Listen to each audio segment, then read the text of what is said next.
Alright, so we're about to sit down with Adam Welsh, who is DJI's head of global policy, to pick his brain about the drone industry, but more importantly, to discuss DJI and where they're headed as a company in the future.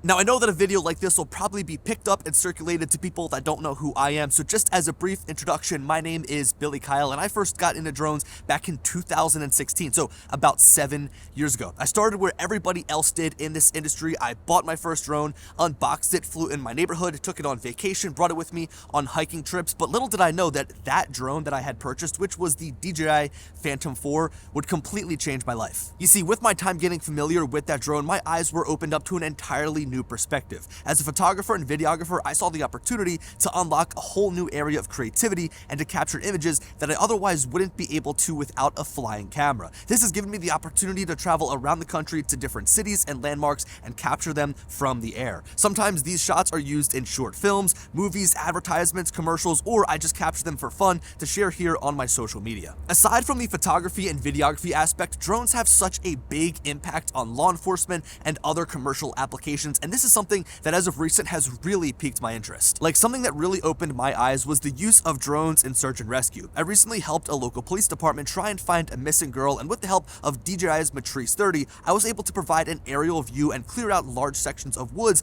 efficiently with the thermal camera. Like, this clip right here speaks volumes. You can see the 3 individuals on the ground assisting with the search, and as I fly over them to reveal this peninsula along the water, there are no heat signatures that would indicate the missing girl was amongst these trees, thus saving those on the ground valuable time. Now, my little example pales in comparison to what my friend Kyle Nordfers is doing with Weber County Search and Rescue. His team uses drones routinely to track down missing individuals, and they've recorded over 30 human lives saved as a result of using the drone, which is evident enough that this technology needs to be available for people like him. Through the treacherous conditions with feet of snow and steep mountains, the swift deployment of a drone can shave hours off of a boots-on-the-ground search. Now, there are a lot of different drones out there that are built to complete different tasks, so depending on your needs, you're going to be looking at different drones that are out there available on the market, and I think that it's easy, without doing much research, to glance over what makes DJI's drones some of the best offerings available regardless of the scenario. For myself and someone like Kyle, trusting that your gear is going to get the job done is super important, and with DJI's superior camera, transmission, and flight technology, I know that I'm going to get great photos and videos to share, and Kyle knows that he's got the absolute best chance at finding that missing person. Recently, DJI as a company has come under some scrutiny and fire because of their country of origin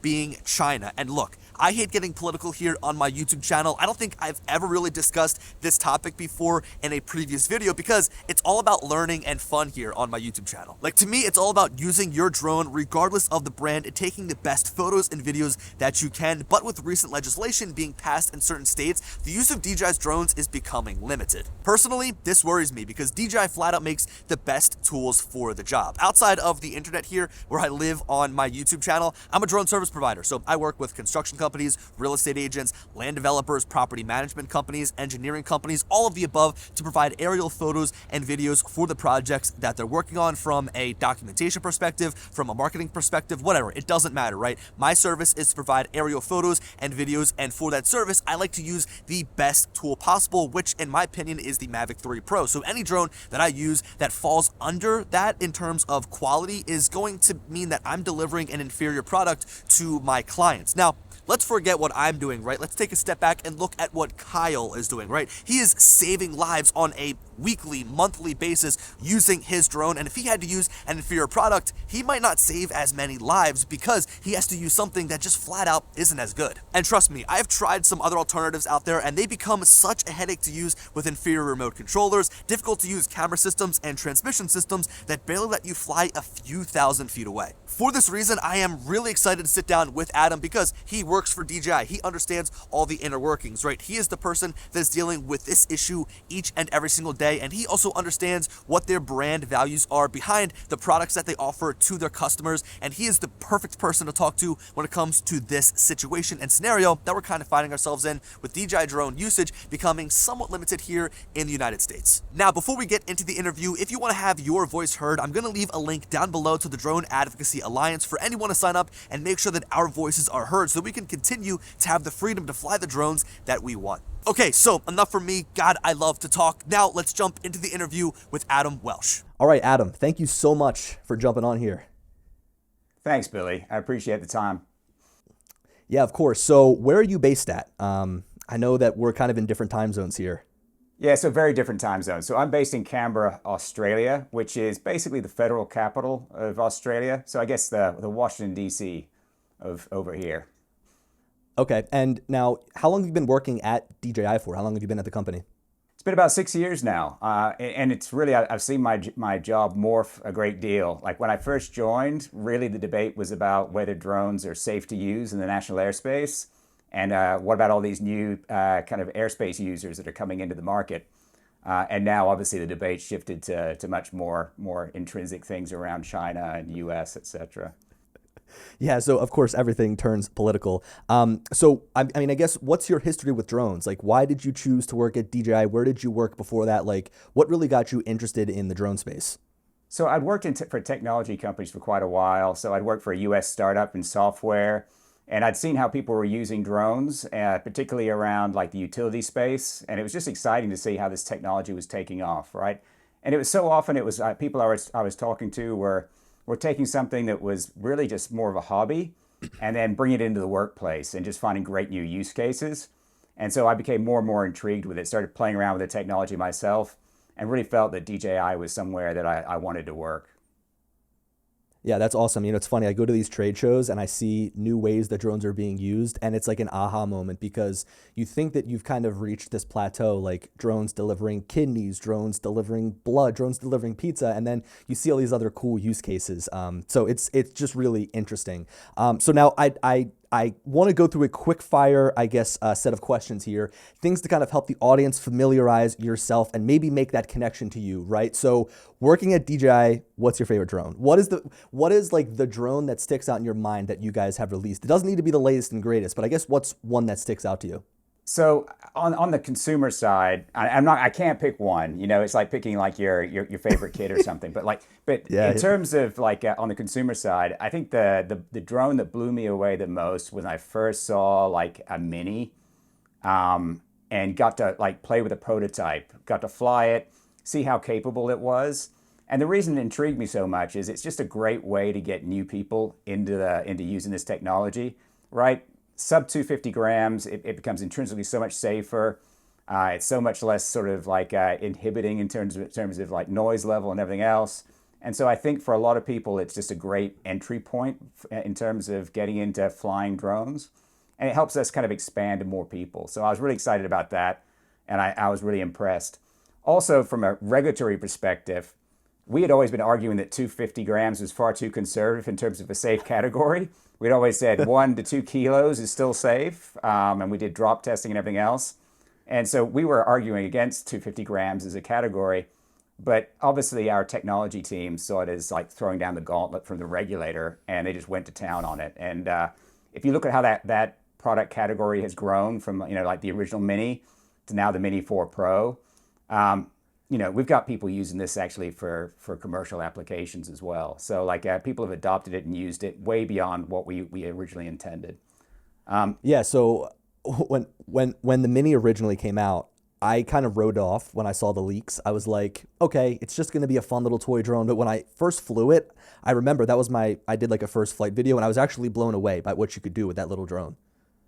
Yeah, and I'm going to go to the other end of the spectrum for like products that like I'm kind of in love with. Like obviously the M300, I got to take that out with some police when it was in early prototype phase, and those guys were just blown away by it, right? I mean, literally like it was still a prototype, and they were scratching their heads about how to find budget to buy some because it was so capable, quieter, being able to be further off the target, all sorts of things that like the police need. And then I think on the really heavy end of the spectrum, I'm a big fan of our Agras products, and Yeah. what is not currently available in all markets, but will be soon. The Fly Cart, which is an adaptation, which is going to be basically a heavy lift drone that you can use in specific use cases. Really quite excited about that as well. Yeah, I remember seeing that release, and I didn't expect a drone like that from you guys. I mean, I guess it makes sense. You kind of took that platform you already had and just morphed it into something else that it could do. But that's interesting. And I think that that's the one thing that people that might not be in the drone industry are thinking that drones are going to do is like some sort of delivery. Like everybody's mind when they think of drones shifts to delivery. So it's nice to see that you guys are kind of thinking about that future as well as, you know, amongst all your other products. So that's definitely cool to see. Now, how about non-drone products? I mean, you guys are in a lot of different spaces with the Osmo Pocket, with the Osmo Action, with the Ronin 4D. I mean, you guys are kind of all over the place. And the mics too, right? I mean, the DJI Mic is something I use every day. So what's like your favorite non-drone product? So before I answer that, I do want to talk a little bit about the fly cart because you raised this as sort of like I still think we're a little ways away from seeing delivery drones become ubiquitous, right? Like I think we all have to recognize the regulatory schema are going to take some time to get there. And this drone is really more about heavy lift in certain conditions. So you could imagine using it. I mean, one use was actually to take things up to a high mountaintop resort. Another one was to take small tree saplings up a mountainside. So it becomes almost like a conveyor belt, but drone based. Yeah. And it also illustrates how DJI R&D teams work. Is actually there was a need by firefighters to have something that would bring equipment to the fire front. And so the DJI guys, they just started like ripping apart the Agris frame, put a parachute on it, started reworking the whole thing, and came up with a prototype, which they've now perfected and are working to make even better. And so it's just how people at DJI think, right? You give them a problem. You know, regulators say that 250 grams is the ultimate safe category. Okay, we're going to have a 249 gram drone. Firefighters need to get equipment to the front. Like, okay, we can figure that one out too. It's really what makes DJI such a great company to work at. That's awesome. Real quick, you mentioned parachutes. I've got to give a shout out to my guys at AVSS. They are based out of Ottawa. They make these drone parachutes, and now they recently have this guided parachute system. I'm not sure if you've seen it, but from a drone, they can drop a payload, and then a parachute deploys from that payload, and using software, they can autonomously guide it to a specific GPS coordinate. So it's very impressive. And you know, kind of on the topic of drone use cases, they're going to be using it to drop, I want to say bombs. I don't know what the technical term is, but they're going to be dropping bombs to detonate or to trigger avalanches. So apparently they used to use like these howitzers, you know, from the World War II era. So again, like it comes back to these different use cases for drones, and it all is just very impressive. And I like how all of your answers have come back to be about regulatory stuff. I can't help it, right? It's my job, so I tend to think through that prism. But you asked about like what other products that we've got coming out that I'm a big fan of. I mean, actually for this interview. Oh, sorry. Go ahead. No, I mean, I look at the Ronin 4D and I can't help but think about how ahead of its time it is, right? Like the fourth axis of stabilization. I see people sitting in the back of Baja trucks and they're getting thrown around, but then you look at the video and it looks like it's just on a tripod or something. Yeah, I mean, I was lucky enough to go to the National Association of Broadcasters big event in Vegas earlier this year. And it was just awesome. I mean, you had cinematographers there, people who worked on the new Top Gun movie, all these other things. And they were just telling you about how much they loved, like, one, the new Inspire 3 and the quality of the camera on the Inspire 3, but then the Ronin products and just, like, the stabilization on them. And really, like, the quality of the cameras are just phenomenal. If you really think about where DJI has great expertise and how we're kind of parlaying it through different sectors, you know, we've got a great, stable flying platform. We've got great camera stabilization capabilities, and we've got great camera capabilities as well. I mean, people are comparing the cameras to you know, high-end cameras that are used in movie making, and it was like for like, right? I mean, really solid there. And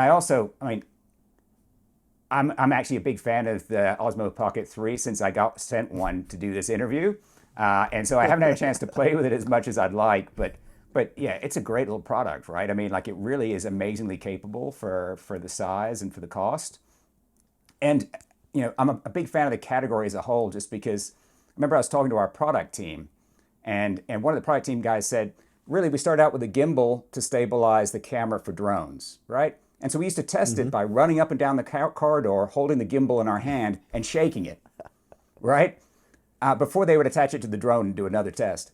And then they sort of like looked at their hand and they're like, hey, hang on a second here. Like, here's an obvious product for us, right? And so we like working on camera stabilization and that sort of thing has enabled us to really like leap ahead in various other product categories. So it's a lot of fun. Yeah, I mean, you take the technology that you already have and try to find other use cases for it, right? And, you know, whenever I look at a lot of the products you guys have come out with, you're kind of like the first to market, and then you almost like make things, I would say, mainstream, right? Like the Osmo Pocket, who thought of making a tiny little stabilized camera like that? The Pocket was the first one, and then you see a lot of these, you know, knockoffs come out and different companies trying to make their own version of it. You know, obviously there was not a huge reinvention of the wheel with like the Action series camera. It's just kind of another action camera, but the Action 2 being modular was awesome, right? So you have these great ideas, and it's cool to see a company like thinking outside the box like that. But yeah, I mean, it is tough to kind of like figure out what your favorite drone is, because I use like 4 of them on the daily. It's between the Avata, the Inspire, the Mavic 3 Pro, and the Air 3, and even the Mini 4 Pro gets tossed in the mix there. And it's like you can use any of these drones and get great results. So moving on from there, you live in Australia. Australia is a place that I've never visited, but like I see so many drone photos and drone videos from Australia that makes me just want to visit so badly. So do you get a chance to get out and fly often? I mean, do you fly around your home? Do you fly any areas in Australia? Because that's like a bucket list spot for me. So you're right. For one thing, like the adoption of drone technology in Australia is like well above like the population weight, right? So I mean, Awesome. Australians just tend to get into gadgets. I mean, we're a high wage country, and so anytime you can sort of use gadgets to bring down, you know, to increase productivity and to get efficiency gains, people jump on it. But also, you got a lot of wide open areas. I mean, you point out that there's like some great footage from like you know, the red center deserts of Australia through to the coastlines and everything else. For me, I'm really lucky. I literally have mountain bike trails that are like 2 minutes from my house. I mean, if I didn't have a bedroom wall right here, I could turn the camera and you would see the trails. It's like that close. And it's like densely wooded. It's got a quarry, which for some reason I'm fascinated by. It's like just a rock quarry, but like it's great to sort of see excavation taking place and stuff like that. Little goat farm off on the side, wombats, kangaroos, all this wildlife. I mean, it's just a very cool kind of place to take out a drone and, you know, use obstacle avoidance, do all the other stuff, give things a real test in like a pretty tough environment, and get some interesting footage. I also have 3 small kids, and so like they kind of love to go out. I also have bad navigation skills, so one of the great ways to use a drone is to pop it up and see where the hell I am vis-a-vis houses nearby, and so I can find my way out of the reserve because it's quite big. But yeah, like that's one of my favorites. But New South Wales coastline is also awesome and just like very, very easily accessible from here. And so, yeah, we're kind of spoiled, I think. Australia has a lot of good stuff. Yeah, well, look, I would be lying if I've said I've been stuck in traffic a couple of times and have put my drone up to fly down to see what the hell's wrong. You know, I'll be in the passenger seat with someone driving, and I'll be like, I'm going to see what's going on myself. Yeah, exactly. So I discussed a little bit about like these third-party drone applications, right? Like I mentioned AVSS and their parachutes. So people build off of your platforms a lot. Like DJI drones are used in a lot of different scenarios. When I go to these trade shows, right, you see a lot of software being built for DJI drones, different hardware applications. So what is like maybe your favorite or maybe one of the quirkiest like hardware or third-party solutions that you've seen made for your drones? So obviously, like this has been overused, but the one that like really sticks in everybody's mind is the snot bot, right? Where they took a DJI drone and they used it to capture snot from a whale, to test for health markers, right? So Snotbot was a great one that's been out there for quite a while. But I was looking at, this isn't a DJI solution, but I was actually watching a video recently of a drone that's basically built to open and close valves in areas where it might be too dangerous to send somebody in. It literally latches onto the valve and then spins, right? And that's kind of a cool, very niche, but very, very cool when you watch it happen.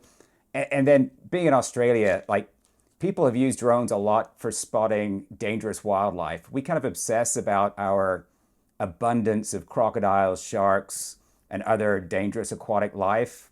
And so University of Technology Sydney and New South Wales Surf Life Saving, and among others, have worked on technology to use DJI drones plus object recognition for shark spotting, right? And for crocodile spotting up in the north end, the top end of the country, with the Northern Territory.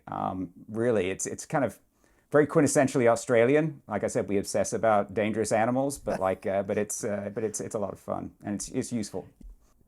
Yeah, I've actually seen like when they're trying to track whales from drones, they'll drop trackers on the whales as they come up, and then it'll stick it in their back so that they can track these whales, which again, it's like all of these different things I find fascinating. And there's like a popular TikTok that I see. It's honestly, it's just been circulated all over Instagram, and people, replicate and whatnot, where they put a light bulb on top of a Mini and they fly it up to like the socket and they spin it around really fast so they can spin the light bulb in. It's just kind of like a joke, which I thought was funny. So when I look at your guys' drones, right, like from the Mini to, the Mavic to the Inspire, it always seems like you're pushing the boundaries in a lot of areas. And I kind of look at the pillars of a drone in terms of like the transmission system, in terms of the camera, in terms of the flight characteristics, specs, right? Like these are things that I kind of try to hit on in my review. And when I'm comparing these different drones, the one thing that always blows my mind is your transmission system. I don't understand how you guys can make it better every single time, from Lightbridge to when OcuSync first came out to now we're on like '04 OcuSync 4, right? So it just keeps getting better and better to the point now where you can actually fly the total distance of your battery and still have connection, right? So now like the transmission system has kind of outran the battery. So to me, like that's my favorite innovation in your drones. But I guess from your standpoint and you kind of seeing maybe some more things behind the scenes, what do you think is kind of like the standout innovation in your drones that I guess separate them from the competition? So I think you have to start out with just how DJI has been like a company of firsts all around, right? I mean, if you think back to its foundations at Hong Kong University of Science and Technology out of Frank's dorm room, like literally they were doing flight controllers for hobbyist drones, right? And that's what the industry was about. Like it was about people kit building drones, and then like we would do the flight controller systems for that. But we were the first to put out like a complete drone, right, with the Phantom. And then we were the first to create a foldable drone. We were the first to put object recognition on a drone. We were the first to do a drone under 250 grams, right? Like a lot of firsts. And so in terms of what is the magic sauce, I think a couple of things, right? So first off, like the ethos at DJI is all about innovation. Like research and development, they are the heart and soul of the entire company. Like, I can't emphasize that enough. 25% of our workforce are R&D focused. So if you think about the fact that we own our own factories, that really is a significant part of our non-factory workforce, our focus on just belting out brand new product. And they compete with each other and they compete with themselves, right? They're constantly seeing how they can push the technology forward, build a better product that's going to basically get you to trade to the next model. And I think from that foundation of like flight controller system, all our products, if you can fly one, you can kind of fly them all. You know what I mean? Like there's a familiarity to how all of them operate. If you think about like flight stability and the flight frame itself, I think we perfected that. Then there's image stabilization and quality of camera. I think we've really pushed the ball forward on that one. And if you think about those three key categories, that's kind of what you want from a drone. You want it to be easy to fly. You want to be able to pick up the controls on a new one and fly it just like you did the old one, right? You don't want a tight learning curve. You want it to be reliable. You want it to be stable. And you want to capture crisp, sharp images, even under really tricky light conditions, right? If you think about not just a videographer, but somebody trying to save lives, they want great image quality. They want to be able to pick things out with crystal clarity. And that's really what we work towards.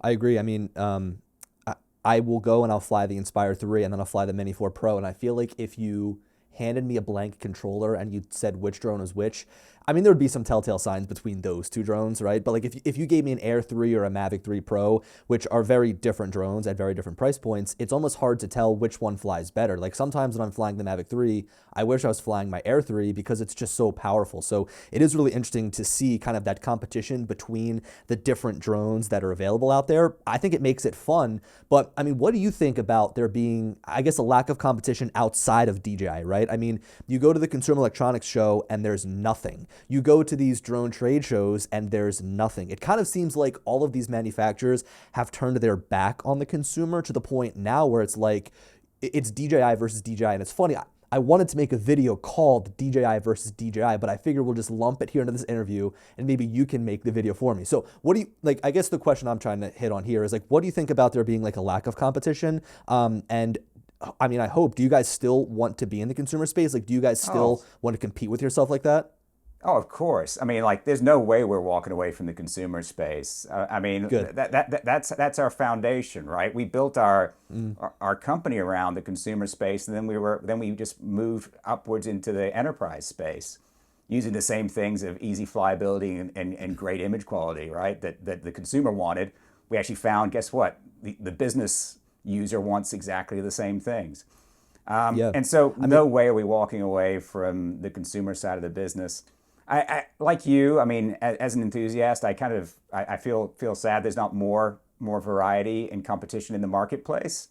But having said that, you made the point. DJI really likes to cannibalize itself, right? We yeah.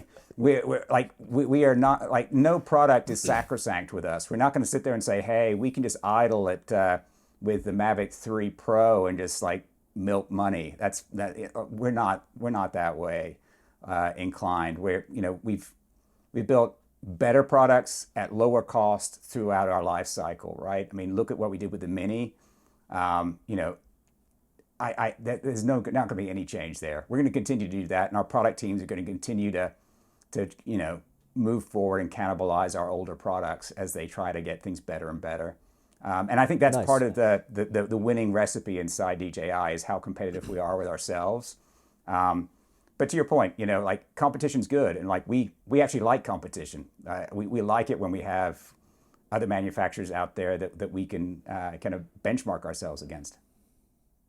That's awesome. I mean, I think that there's no doubt that like the commercial space is where the biggest innovation needs to happen, because this is where drones are being used for good to save lives and things like that. And that technology eventually trickles down to us and the consumers in a way that we'd like to use it. And I almost don't want to tell you this, but I feel like I could use the Mavic 3 Pro for the next 10 years and be totally fine and never want anything better. But I know that like a Mavic 4 will come out and there will be some sort of feature in there that I never even thought of. So it is good to hear that you guys want to stay in the consumer space, because there's so many of us. I think that there's so many more that just want to join. I mean, anytime that I'm out flying my drone, everybody's like, damn, I want one of those. You know what I mean? So it's nice to hear that you guys are kind of continuing to compete with yourself, because if there's no other competition out there, at least you've got, your own crazy engineers that want to compete against each other, which is awesome.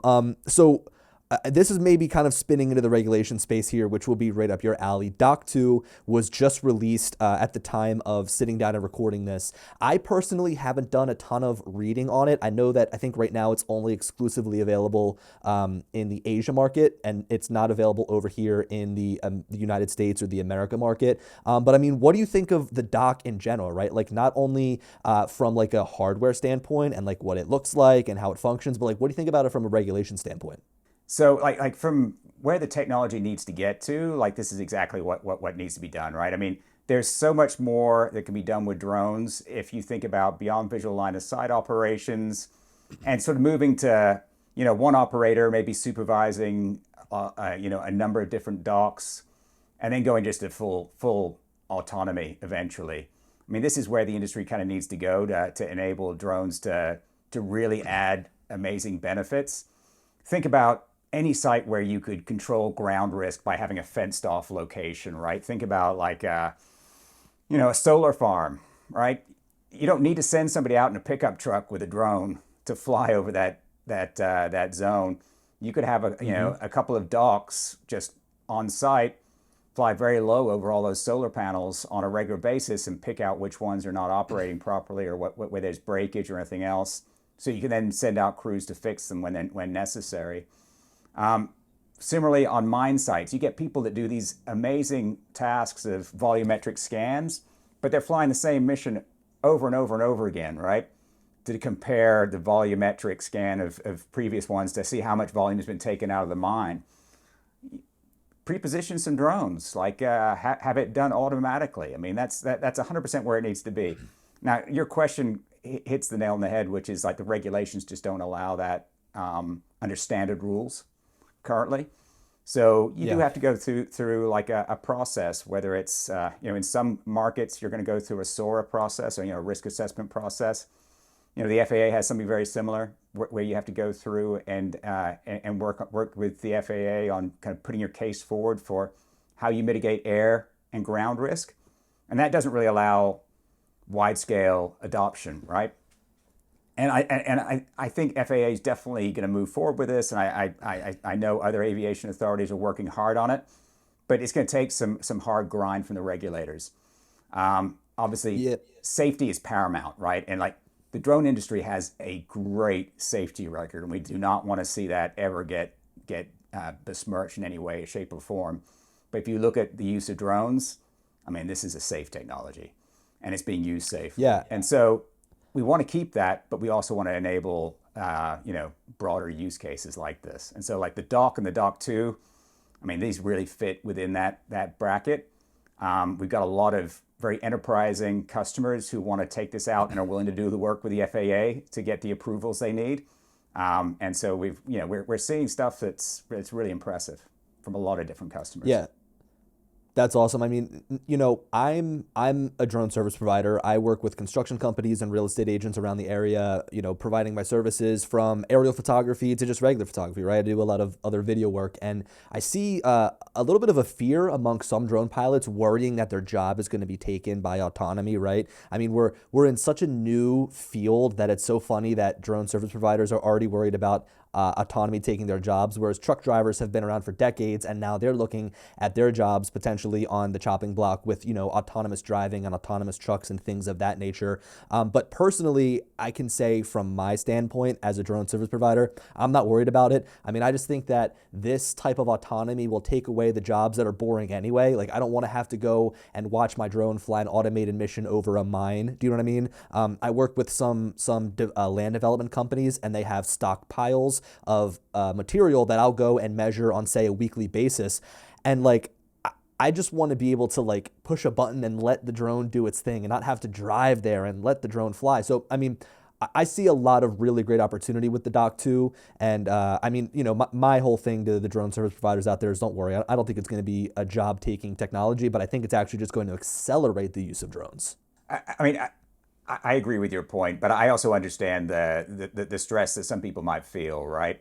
I mean, what we've witnessed is just about any company that has started to use drones and they start to get the data sets, the company wants more data and more data and more data, right? So I suspect what's going to happen is not that you'll be doing people out of a job, but just they'll come up with new jobs they want you to fly, and there'll be more intricate ones that just cannot be automated for various reasons. Because you got to think this really is going to be like a crawl, walk, run type situation where, the first permissions are going to be very basic. You're going to have no people around, very like locked in kind of safety parameters to get permissions. And it's going to take a while before you're able to use this anywhere. I think really it's going to create a lot of additional demand for data. We've seen mining companies that do volumetric scans, and all of a sudden the safety team want to see the footage because they want to see where there might be a safety issue. Everybody wants to see this data, and they come up with new data they want. They want, okay, don't just do a volumetric scan, fly all the roads around the mine site so we can see what's crumbling or what else is happening along the mine site. People are hungry for data, and so I believe there will still be plenty of work to go around, if not more.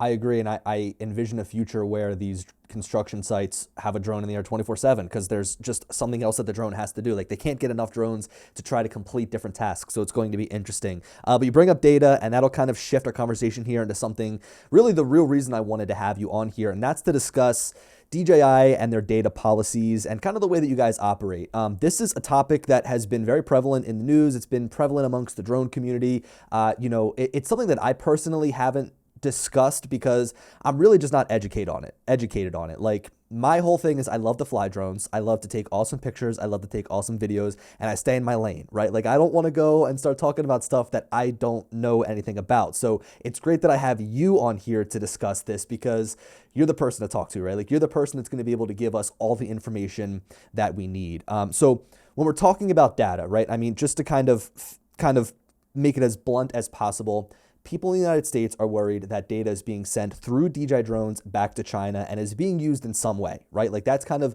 the big fear that's going on. But let's be real, like, how much data is there potentially to collect from a DJI drone? I mean, I know that when I sign up for a DJI account, all my friends also mock me because I say DJI instead of DJI, but that's when I talk really fast. So, I sign up for an account, I give my email, I give my first and last name, my gender, right? I mean, these are all things that I would give to any account that I sign up for, whether it be Facebook, whether it be Google, whether it be Instagram, it doesn't matter, right? So, I mean, how much data is there actually to collect from a drone that could even potentially be malicious? It's a great question. And by the way, my job has changed from being 95% dealing with aviation safety to being 95% about cybersecurity, data security, and how do you like that switch? Yeah. I much preferred the rational discussions, which are around data, numbers, safety, because you can have a real conversation. Whereas it's really unfortunately, the conversation around DJI has become really muddied by false accusations. So let's talk to your point about what data we would have, right? You activate a drone. We don't actually verify your email address. You can put in blah blah blah at gmail.com, and we're not gonna verify it. So really, you can put that information in, but that's one thing. That's your activation piece. On setup, you're asked, do you want to share, if it's a consumer product, you're given the option to share your videos on a social media platform called SkyPixel. Now, the word social media platform should trigger people to think, guess what? It's going to go on a public platform, right? If you don't want to share your stuff publicly, don't put it there. That's fine. That's great. For commercial users, they don't even have the option to use SkyPixel, right? It's just for consumers. It's just a fun way to share videos. But you don't have to opt in either as a consumer or as a commercial user. You don't even have the option to opt in.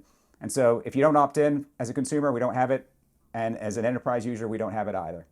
The other thing you're kind of asked if you would like to opt in is to improve our products by sharing flight log data. Again, you do not have to opt into this. If you do, flight log data really tells us how the product operates through the entire flight. So if you think about how we would use it, we can see how things are operating properly. Do we need to do a firmware fix of any kind to improve the product? What additional improvements should we do in the next iteration of the product? So it's valuable to us, but we don't take it automatically. You have to opt in to share it with us. I think it's valuable to the consumer too, because if you crash your drone, you have all the logs, and if it's a potential drone malfunction, then you get a replacement, which is nice. That's 100% right. So it also helps with warranties and claims and other things. So it's valuable from that perspective. But if you're a government user or you feel like that information is not something you want to share, you just don't opt in and it's not shared with us. All of that data is hosted on servers in the US as well. And so if you're operating outside China, your data is on US based servers. So really people should feel pretty confident about that. We've also instituted a number of things to try and make sure that our government users in particular, but any user that just wants to make sure that data is secure, can fly their product in the securest mode possible. So we have what we call local data mode. That's on consumer products and on our enterprise products. And that means the drone does not connect to the internet. So you're flying your drone the same way somebody uses an air-gapped computer, right? It doesn't connect to the internet. So how is data going to be illicitly transferred? It's not. You're just going to fly your mission, take out your SD card and upload it to your computer, right? So there's a lot of ways you can fly a DJI drone in an intrinsically safe and data secure fashion. In addition, we've gone through more audits than any other company, right? Partly through necessity. Some of those audits were done by the US government. Other audits we paid for, right? We went to US-based companies that are specialists in this area, and we said, buy our product off the shelf. We don't need to know what product it is. Tear it apart, do your worst. And none of them have found any smoking gun, right? I mean, this is the thing. Our critics come forward and say, we need to protect ourselves from drones made in China, but they never have a smoking gun or any evidence of data transfer or any other illicit behavior. Yeah, I mean, I feel like it just comes down to country of origin at that point, right? And I think a lot of the people watching this interview will understand like drone technology and how it works. But then there's a lot of other people out there that maybe aren't in the drone space that just look at you guys as like another Chinese company just trying to collect as much data as possible when you guys have been around forever, really. I mean, since 2013, you guys have been making drones, which is, you know, a long time ago in terms of the technology space. So it is cool to kind of see how far you guys have come and stuff like that. And also, I mean, let's talk about the devices we use all the time. My iPhone, the device that anybody is watching this on, collects so much data on us. It doesn't matter where it's going. It's being harvested somewhere. It's being sent somewhere. I mean, the way that I look at it is if I have some sort of privacy infiltration, I want at least a little bit of like fun in return for it, right? So like Instagram, I give them all my information, but hey, I get to watch stupid videos because I gave them my information. And it's like, oh, DJI, I gave you guys my first name, my last name, my email, and now I get to fly really awesome drones, right? So it's like you have these small trade-offs, but then also, like you mentioned with low data mode, there's not this data that's being sent from the drones. And I can say that on my end, flying my Mavic 3 Pro, I fly with my RC Pro. I fly every single day. I never connect that thing to the internet. I can't tell you the last time that I did an update on it, and it just keeps flying, right? Like I don't need to connect to the internet to fly my drone. So I don't even think that you guys haven't collected a flight log off of me because I haven't connected to the internet. and so like if you fly an enterprise drone, you can do offline firmware updates as well. I mean, like you can do everything offline. So like literally that product never has to connect to the internet. You can download maps offline. You can download, like I said, you can download all of your data offline. I mean, the whole thing just basically means that you never need to connect to the internet, and it's just a very easy way to ensure like the ultimate level of data security, right? This really should be kind of like the nail in the coffin of our detractors. Like we should be able to just like point that out to them. Point out that it's been tested and proven, and that should be the end of the conversation. But unfortunately, we live in a world where you just mentioned the word China, and you've more than half won the argument. And so we've still got our work cut out for us to try and respond to some of the allegations. Yeah. Now, this is something interesting that I don't. It's not talked about a lot. Maybe you can shed some light on it. Would you guys ever think about like bringing manufacturing of certain drones over to the United States and like maybe have a specific product line that's developed especially for the United States that's made here? Like, is that something that's ever crossed your mind or something that's maybe ever been talked about internally with you guys? Oh, it's a great question. I mean, we it's more than crossed our mind. We've made several like investigations into doing this. Like one was a number of years ago, actually. Like we were ready to start manufacturing facilities in California. Oh, wow. And honestly, like even more recently, like within like the past year or so, we've done investigations, but really like the benefits don't seem to accrue to us. Like even if we manufactured, like most of the attempts to ban Chinese drones focus on Chinese parts and Chinese software. So you'd really have to like source all US parts, do the software from scratch. And what we found when we looked at that is like that just jacks up the price to just really untenable levels. I mean, this is one of the things I think our competitors have done to themselves is that they've kind of locked themselves into this process of saying, oh, only U.S. parts are okay, all software must be written in the U.S., instead of looking at objective standards, right? Like looking at objective standards around data security that like we could all adhere to. And by doing that, they've locked themselves into to a more expensive set of suppliers. I mean, even some of the U.S. manufacturers have complained that by adhering to a standard that says that you have to only use U.S. parts and use U.S. software, you basically homogenize the U.S. manufacturers. They all end up using the same parts suppliers. They all end up in the same space, right? Like at a higher cost. And so that's just not great for the U.S. industry either. But it's certainly not something that when we looked at it, we thought, you know, we could produce a drone. It would cost more. We suspect people wouldn't pay more, right? They would just buy the normal DJI product. I mean, we actually have form on this. I don't know if you remember, but we came out with the government edition drone a number of years ago. Really? This was a product specifically for U.S. government users, right? And those features I talked about, like offline firmware updates and everything else, that was first launched with GE, with government edition.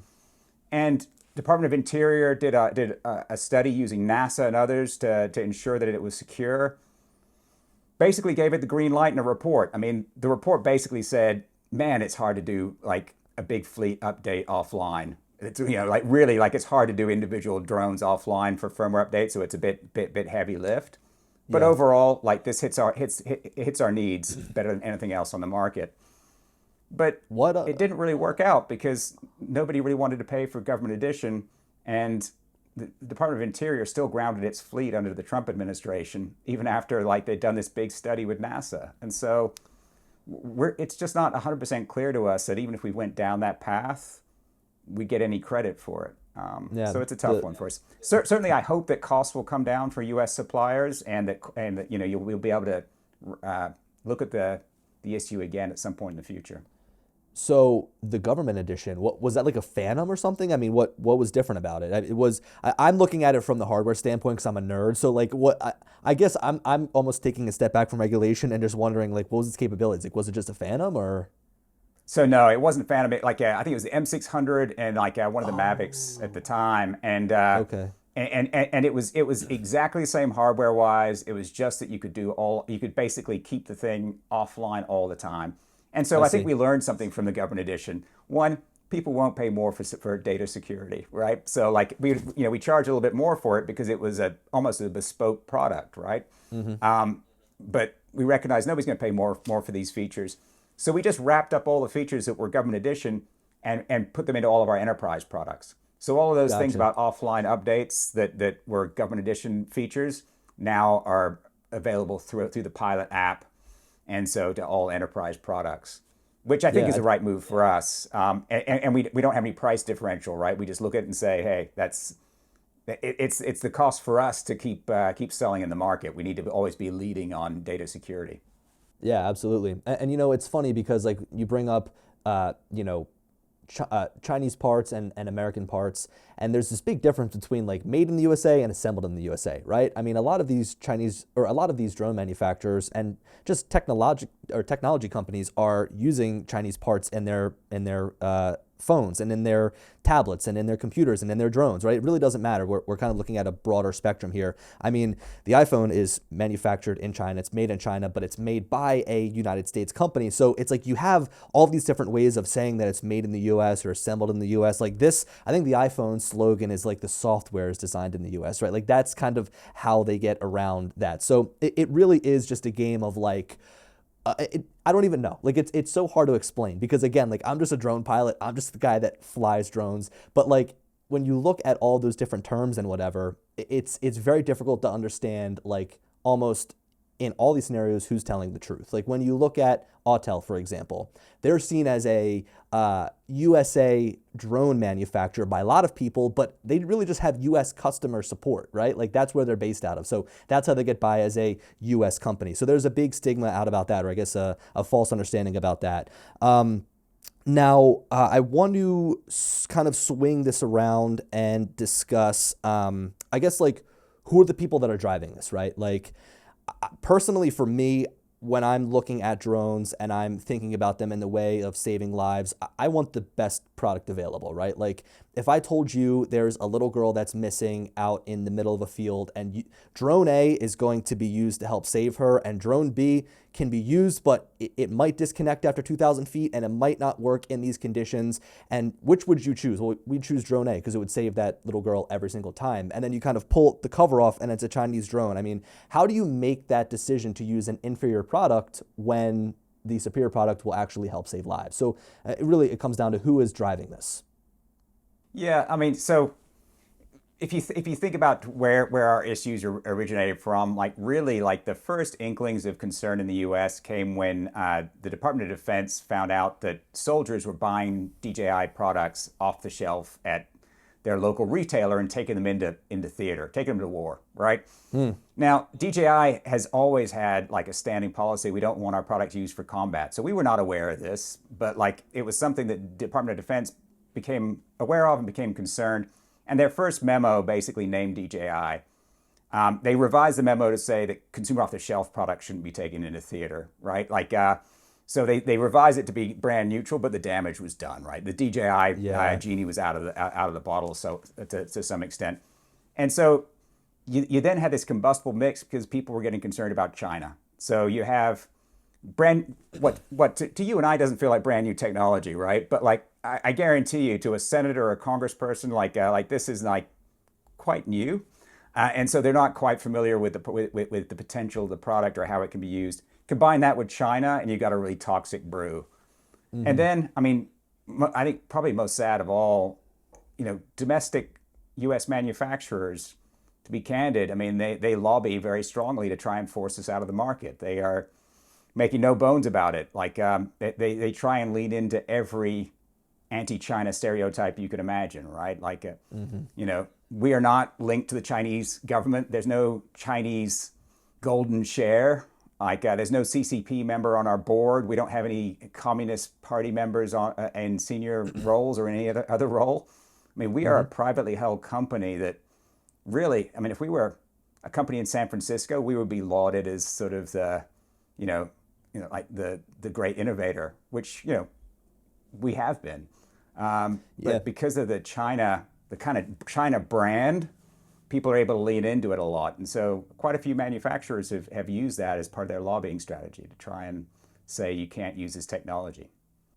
Yeah, and I do, whenever I'm at the conferences and whenever I run into people from your team, it just seems like you're a very, in my opinion, Americanized brand. I mean, it just seems like you guys have really great boots on the ground here, and you guys are handling a lot of the situations as if an American company would. So it's almost like kind of bleeding the line, which I think is actually a good thing. Now, you kind of bring up the lawmakers and people that are making these decisions, right? And these are people that probably don't fly drones every single day, right? Like, these are people that are just like, making the decisions based off what people are telling them. And I think that the average person also still just doesn't know. And there's such a small little group of these drone pilots that can kind of try to make their voice heard. So, I mean, how do you see these lobbying efforts affecting you guys? I mean, is it hurting you guys behind the scenes? Like, can you pull the curtain back a little bit to kind of discuss some of the things that have happened with you guys as a company from these allegations?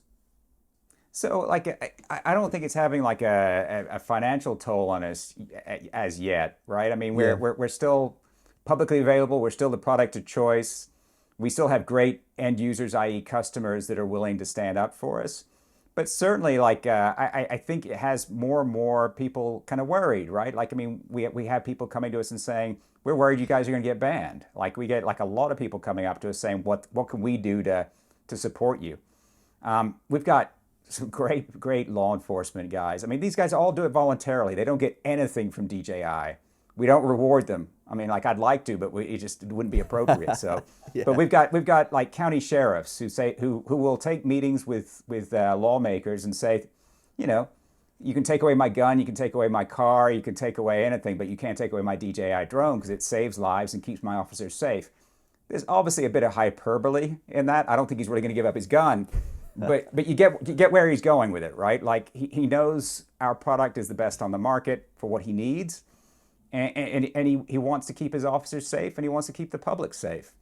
And so, I think, certainly reputationally it's hard, but I feel like our customers who really understand the technology, really understand the kind of data security they can put in place, they're our best advocates, and I'm confident that they'll continue to kind of make the case to. Yeah, it's funny. I actually will host like demo days because all of the police officers around me know that I get like the newest drone whenever it comes out, and I'm always doing my reviews and everything. So they're like, hey, do you have this new drone? Can we check it out? So I've kind of become the local drone dealer to the guys around here. But it's cool because I get to interact with them, kind of hear about what they're using drones for in their everyday workflow, whether they're fire, whether they're EMS, whether it's police. I mean, all these guys are making use of drones in a great way. Around Philadelphia here, we've got nice open air space. A lot of people are super friendly. When you get out west, we've got a lot of farmland. So drones are really a big help here in the city and in the surrounding areas. So to these people, right, these guys that have invested like all this taxpayer money into really great equipment that might potentially need to switch and go and spend more money and spend more time training on new equipment if DJI drones are banned. Like, what is something that they can do? What is something that someone like myself, the everyday drone pilot, can do to kind of make our voices heard? Yeah, I mean, first, just I like that you get to go out and see some of these customers using the Oh, it's so products. I mean, fun. anytime I feel even mildly depressed, I just book in some time with like some of our police or firefighter or other search and rescue team users, and I just feel like, okay, whatever bad's happened is gone. Like I'm reinvigorated by it because they really do amazing stuff, and the stories they tell are just like really motivating. I mean, to your point about what people can do, we get this question a lot. The first question I always get when I meet like customers or agencies or others is like, what the hell is DJI doing about this? And I do want to reassure people we're doing a lot, right? Like we're sitting down with anybody on the Hill and even at the state level, because quite a few states have been the subject of lobbying to try and institute bans as well. Like we'll sit down with anybody to explain the facts about our company. We're vigorous about defending the company, and we always go out there to show our audit reports and others to ensure that people kind of understand the truth about us. But there are things that people like yourself can do. Recently, a number of training organizations, the Drone Service Providers Alliance, which represents about 56,000 small drone businesses, and DJI, as well as a number of other companies, including software providers, got together and formed what we call the Drone Advocacy Alliance. Now, this isn't to advocate for any policy that specifically supports DJI or any individual manufacturer. It's to support policies that keep the market open, right? And we have a website, droneadvocacyalliance.com. You can hop on there as an individual. It's very easy to navigate. It says take action. It will help you connect with your federal representative or senator, or if there's a state level issue, it'll help you connect with your state rep, and just send a pretty easy to send email or connect via phone call with that office, and just express directly what you as their constituent believe about keeping open markets, right? Keeping access to the best technology, enabling free and open competition. Yeah, I agree with that. I mean, it just kind of sucks to see that if someone can't catch up to another company in terms of technology, they have to open up their pocketbooks in order to, try and put a damper on what people are able to use, and I think that given the choice, a lot of people would choose the DJI drone. I mean, you were talking about price earlier, and sometimes when a new product comes out, I'm just stunned to see how much it costs. Like when the Mavic 3 came out and then like the Enterprise and the thermal version came out and they weren't like that much more expensive, my jaw hit the ground because I was like, these drones are so capable and they're built for a commercial use case, right? I mean, whenever a commercial piece of equipment comes out, it always costs more, but it seemed to cost the same, which I thought was really great. And I really commend you guys for doing that because I know for me, when I first started getting into the game and, when I was new and I was trying to, start a drone business, I looked at the price of some of these drones and I was like, man, that's totally out of my price range. And this is when drones were fairly new. But again, I mean, you guys have such affordable options at all of these different price points. And I just wonder, like, if there were to be no more DJI and I had to go buy like an Autel Nano, which costs like $1,000 for like a 2 or 3 year old drone, however old that drone is now, I wouldn't be getting my money's worth or my value's worth. So that's awesome.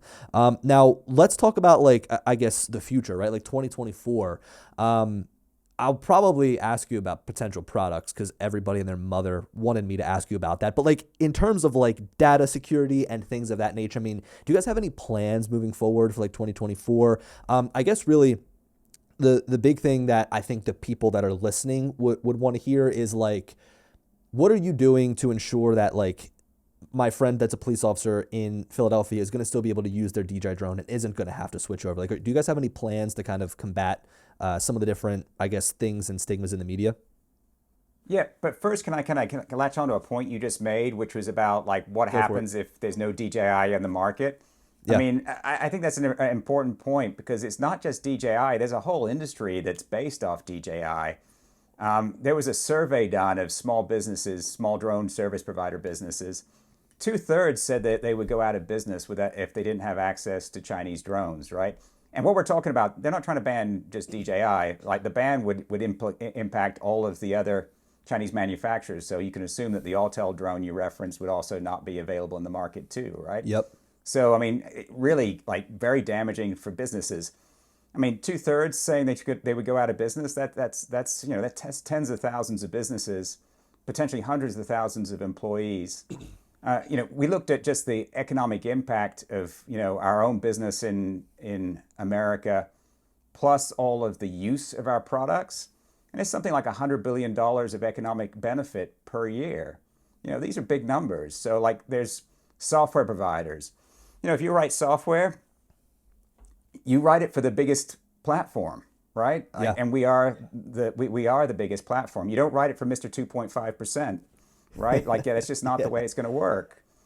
And I mean, quite often, like, we've opened up our ecosystem for American businesses to create hardware and software for, but quite often these other domestic manufacturers have not done the same, right? So like, they're looking to sell the software and the software licenses and all the rest of it.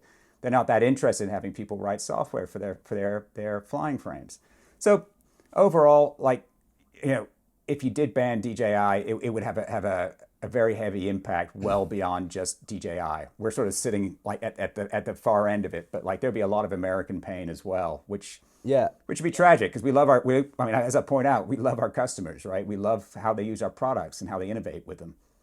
Real quick, let me just jump in here. Like, today I did a full photography job of a massive interchange in North Philly. So it's just over the Betsy Ross Bridge. And, you're in an area where there is homes, there is construction going on, there's tens of thousands of cars that pass by, and you need something that's reliable, with good transmission system, with good flight characteristics, something I know that's not just going to fly away or fall out of the sky. And I don't think I would trust any other drone on my shelf than the Mavic 3 Pro that I used, right? Like, I have beat the living hell out of that drone. I fly it for hours every single day, and I still know that it is going to perform for me in a situation where I'm in a high-risk scenario, where I'm in a congested area. So it's like, to your point where you say that businesses would go out of business, I would be one of them, because I don't think that I'd be able to do that job and provide that service to my client if I couldn't use a DJI drone. Yeah, and unfortunately, that's true for so many people, right? So when these efforts are made at the federal or state level to put bans in place, quite often, like, the bans involve grant money. So no federal grant money would be able to be used for training or for anything else. And that impacts small businesses, right? And it's just, like, the flow-on effects of these efforts. I mean, that's why I said it's so important to go to something like the Drone Advocacy Alliance, like, inform yourself about what legislative efforts are being put forward to ban use of products, and really get involved before, like, it ends up impacting your business or just your ability to get the product you want. Yeah, but I think you asked, you sort of asked, like, what are we going to do for 2024? So I should get back to the question you actually asked. Yes. We're going off topic. Yeah, I mean, we're still very focused on 2023. Like, we've got a couple of pieces of legislation that are working their way through right now. I mean, every year the U.S. government passes the National Defense Authorization Act, and because it passes every year, it's sort of a favorite vehicle for putting amendments into, right? And so there's an effort to put the American Security Drone Act in place, which would ban a number of government agencies from procuring DJI products, but also ban the use of grant money at the local level for Chinese drones as well. FAA reauthorization supposed to be done this year, so that's basically the bill that's done every 5 years that tells the FAA, the Federal Aviation Administration, kind of what they need to get done over the next 5 years. It's like a 5-year plan kind of thing. Okay. But it's also like a great vehicle if you want to put in amendments that would ban the use of FAA grant money for training using Chinese drones, for instance. And so we're seeing things like that. There's amendments offered for NDAA, the National Defense Authorization Act, that would impact any construction company using Chinese drones. It would ban them from getting any DoD contracts. And so, like, there's a lot of stuff out there that is working its way through that's 2023 specific, right? So as we roll into 2024, I suspect what we'll see is, as state legislatures kind of come back in, we'll see more of these efforts to ban DJI at the state level. Obviously, Florida put a ban in place last year, and so, like, that has very badly impacted state and local law enforcement. They were very vocal about not liking the ban. The original sponsor of the bill that kind of got hijacked was very vocal. Senator Wright basically said that there was no reason to ban DJI. He put a bill in place basically that was supposed to help law enforcement use drones, and it got hijacked and became like a ban on Chinese drones. And so he's very angry about it. And so we expect more and more state efforts to, that we'll have to work on. And again, at the federal level, all the appropriations bills that should get done this year, they'll probably get pushed to next year because of the struggle currently going on in DC over spending. You could imagine, like, when an appropriations bill, a spending bill is put forward, people might put forward amendments to try and limit use of any government funds for Chinese-made drones as well. Gotcha. You kind of answered my next question, which is good, because my question is going to be like, what are the upcoming bans and what's kind of going on right now? So you kind of gave us a good synopsis, which is good, because I've been kind of out of the loop. I mean, I guess I'm a little selfish because I live in Pennsylvania, and to my knowledge, I don't think we've had any talks of any banning of DJI drones in this state, which is good. You bring up an interesting point about construction, though, because a lot of my clients are construction based, and I've got contracts with agencies that are working on national interstates and stuff like that, right? So is that something that maybe I wouldn't be able to do with the DJI drone if, say, that bill were to pass? Like, would I potentially not be able to use my drone as a drone service provider if I was in this scenario with that construction law being passed? So, I mean, hopefully it doesn't pass, but the way that legislation is written is really quite strange. I mean, it doesn't say that, if it were limited to say that, you can't use a DJI product on the construction of a DoD contract, that would be one thing. It actually says that, like, if a company uses a Chinese drone anywhere within its company, it shouldn't be able to get that DoD contract. So you can say, we'll hermetically seal you off. We won't use any Chinese manufactured drones on that project, that DoD project. That wouldn't be enough. You'd have to basically, like, not use DJI across the board. So hopefully that won't pass, because it seems just too extreme. Yeah. One of the things that's hard to decipher is, like, how much of what's done on China on the Hill is performative. There's over 119 some bills that are China focused, anti-China. They're not all going to pass. And so we have to spend a lot of time trying to figure out which ones are real and which ones aren't. We're concerned about that defense one.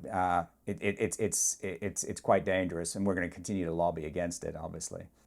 Cool. Well, I mean, I'm happy to hear that you guys are aware of this stuff. I mean, you definitely know your stuff in terms of what's coming up. So it makes me feel good because, again, like, I rely on your drones in order to run my own business. I know that a lot of people rely on your drones in order to save lives, each and every single day. I mean, I wanted to bring this up earlier, but with the ban of DJI drones, it just kind of shifts the standard, right? Like, if you take DJI out of the equation, what now becomes the standard in terms of, like, the best drone out there? Like, it's tough. It would be a drone that has, 2, 3, 4-year-old technology that we would have to kind of revert to. And then anybody else looking to get into the drone space is just going to have to try to meet that standard. And we're almost going to be, like, sent back in time, like back to 2016, which wouldn't be good.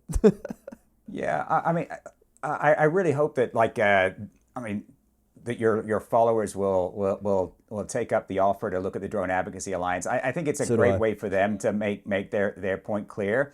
I mean, if any of them feel shy about talking to their legislator, they shouldn't. These men and women work for them, right? Like, and so they should listen to their constituents. And so if they go to droneadvocacyalliance.com, like, they'll be able to sign up, they'll be able to send messages and get involved. I mean, you kind of asked, like, what are we going to do in 2024 to keep the momentum? We're going to continue to have our products audited. We're big on data security hygiene. We're going to continue to, we have our bug bounty program that encourages researchers to work constructively with us to further harden our products from a data security perspective.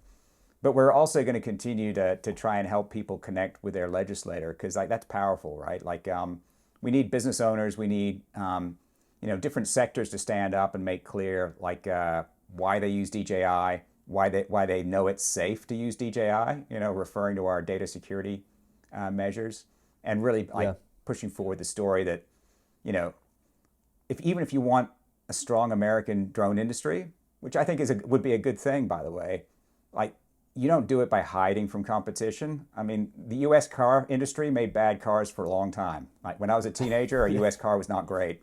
They make good cars now, and, like, that's because they embraced competition and fought back. sometimes I feel like I believe more in America than some of our critics. I actually think American companies can compete. And like, I actually think some of the American companies are putting forward interesting propositions, right? Particularly around autonomy and other things. And so it'd be great if we could all kind of focus on expanding the industry as a whole. I think that would be so much more constructive, right? Trying to get these new use cases adopted, try to work with the FAA to show the safety case for new use cases. That'd be so much more constructive than just sort of throwing mud and us trying to clean the mud up afterwards. So. Yeah, I mean, it's almost kind of put us into a stalemate, right? Like, I just feel like there's a lot of pointing fingers. So yeah, look, I am just a drone pilot, so I'm trying to take the step up here and talk about legislation and stuff. But, I think it's great that you came on here just to kind of set the air clear, just because, again, this is above my head. So having you on is great. I know that this is always changing, so maybe we can catch up with you sometime next year just to get an update. I think that would be pretty cool just to kind of sit down again and do something like this. I think that this was definitely helpful to kind of hear directly from you guys about like what's going on behind the scenes, what you guys think is happening. And again, just to kind of have this kind of sit down and chill conversation. A lot of these questions have come from viewers, from people in the industry that I speak with, and I got so many questions about new products. It's so funny. Like on Instagram, everybody's like, when is the Mavic 4 coming out? I want an Avata 2. So is there any tidbits you could give us? Anything you could share? Because I've got to represent for the people that are asking. And I get it everywhere I go. Like people are always like, "Hey, what about X product? When are you going to launch the next thing?" And or they'll come up to me with features they want to see in the next thing. Like that's a great thing. I mean, our customers are for the most part incredibly technologically savvy, and they just they beat the hell out of our products. They put it through the ringer, and they come up with all kinds of great suggestions about what could happen next. Yeah, exactly. And so I mean, it's a lot of fun to interact that way. I have to say though, like the only thing that you can really get dinged for at DJI is disclosing new product before it comes out. Like the veil of secrecy is taken pretty seriously. I mean, you may laugh because we also have a lot of leaks that happen through our dealer networks. I was going to say. Yeah. My X feed is loaded with nothing but DJI leaks. I see it and I go, okay, we're about 2 months out. Like when I first started seeing the leaks, it's like time. I'm like, all right, we're about 2 months out from that product launch. and some people think that's actually like us, like kind of secret, like using a strategy of leaks. It's really not. Like, I mean, it's amazing. Like you get these sort of like online discussions trying to figure out who it was that leaked the product or the image. I mean, all the way down to, oh, I recognize that nail polish. I know who that is. Like, you know what I mean? Like it's... Yeah. So, yeah, but really, like, it's one of the things that we have to keep pretty close-lipped about. I have to say, though, I think on the enterprise side, with the Dock 2 launching, like, it's going to come soon to other markets. That's a great enterprise product. Like, it's going to be really exciting because it brings the weight class down a bit as well. And so, like, the safety case might be a bit easier to work through. And on the consumer side, and I had a meeting with our consumer product team where, I mean, like, it left me pretty excited. Put it that way. All right. Well, look. I don't want to get you fired. I don't want to get you fired here, but that'll be pretty cool. I mean, I see a lot of things you guys are doing, like with the Mavic 3 Pro. I love the 3 cameras on it. I mean, I fly the Inspire 3 and I fly the Mavic 3 Pro, and there's a definite difference in the camera quality. But I love the ease of use on my Mavic 3 Pro, being able to push a button and switch between 24, 70, 160. Whereas with the Inspire 3, if I want to switch from like an 18 to a 24, I gotta land it and turn it off and swap the lens. And just being able to press the button is amazing. So, yeah, totally agree. Well, look, thank you so much for sitting down with me. Great speaking with you. If you're available sometime next year, we can sit down, do this again, talk about some updates, because I know that a lot of people out there are definitely interested. So thank you again, Adam, and we'll see you next time. Thanks, Billy. I appreciate it. All right, so I'm just sitting down here finishing up the edit to the interview that you just watched, so it's given me a chance to kind of listen back to some of the questions and the answers, and overall just reflect on what Adam and I discussed. Now, the first part of the interview was just kind of a lighthearted thing, kind of getting to know Adam, because that was one of my first times ever speaking to him, and also there's not a lot of information on who he is and what he does at DJI published on the internet, so I wanted to kind of help you as the audience watching understand who he is and why he got into the drone industry in the first place, and kind of what his desires and likes are within the drone industry, right? Like, what is his favorite drone? What does he like to do with drones, right? You could tell that he's someone that's interested and knowledgeable in the space, and he didn't just kind of take a job, right? This is something that he's actually very passionate about. Now, the second half of the interview is probably where the most substance was, right? Like, this is the hard-hitting question that is really taking over the drone industry right now, is what are we going to do about these Chinese drones, right? Like, when it comes down to the country of origin, that obviously is such a big thing to consider here in today's landscape, in today's political climate. Now, you might be wondering where I stand on this, right? Now that Adam is gone, now that's just you, me, and the camera, right? What do I think about this whole situation? So personally, I use DJI drones each and every single day. It is the single tool that I make the most money from when I am out doing my job. And I don't think that I could service all of my clients if I had to use a competing product. Like, I don't think that I could trust an Autel Evo 2 Pro in the way that I trust my Mavic 3 Pro. And I don't think that a Skydio 2 would replace my Mavic 3 Pro for my high-end photo and video shoots. Like, the camera specs just physically aren't as good as the camera specs that I have on my Mavic 3 Pro. I mean, that camera sensor is insane. So you might wonder, like, where my bias lies. Like, in this interview and kind of in the grand scheme of things, where do I want to see things going? Look, at the end of the day, I just want to see the drone industry progress forward. And I don't think that we can do that without DJI. Like, why take out the top dog and then bring in these mediocre other options and bring them up to that top dog status? Because now we've taken a step backwards in eliminating the best technology on the market. So for me, what I want to see is more competition, right? Like, we spoke in this interview about DJI versus DJI. There's no competition out there right now, and I want to see that. I want to see new drones come to the market so that I don't just have to review DJI drones, because really, what else is there available right now? So for me personally, I would love to see this talk of DJI and their whole spying and data collection issues going by the wayside, because there's absolutely no evidence out there that they're doing this, and there's nothing really to be worried about, in my opinion. I mean, think about the information that goes into your DJI account. It's your name, it's your email, it's your phone number, it's things that are already publicly available. So to me, it's not a huge issue when I give them information that's already available on my Google account, my Facebook account, my X account, my YouTube account. Like, everybody has this information on me already, and it could be publicly found within probably a couple of minutes if somebody really wanted to do some hard digging. So for me, as a drone service provider, as somebody that wants the best tools to do my job, I'm going to always be choosing a DJI drone for the foreseeable future, because they're making the best products. And if they get completely banned and I need to go and use another product that's inferior, I'm probably not going to be able to survive as a drone service provider. I mean, that is how important and integral their drones are to my workflow. So if you guys have any questions at all, please leave them down below, because we will be doing another round of questions and another interview with Adam in the future, just to kind of catch up. And it's going to be cool to come back to this video and read those questions. Also, if you have any sort of I guess things that you want to say, if you want to make your voice heard, again, be sure to check out the Drone Advocacy Alliance. I'll leave that link down below in the description. And I also just want to hear your thoughts. Like, what do you think about this situation? Anyway, thank you guys so much for watching this very long interview. And as always, I'll talk to you in the next one. Peace.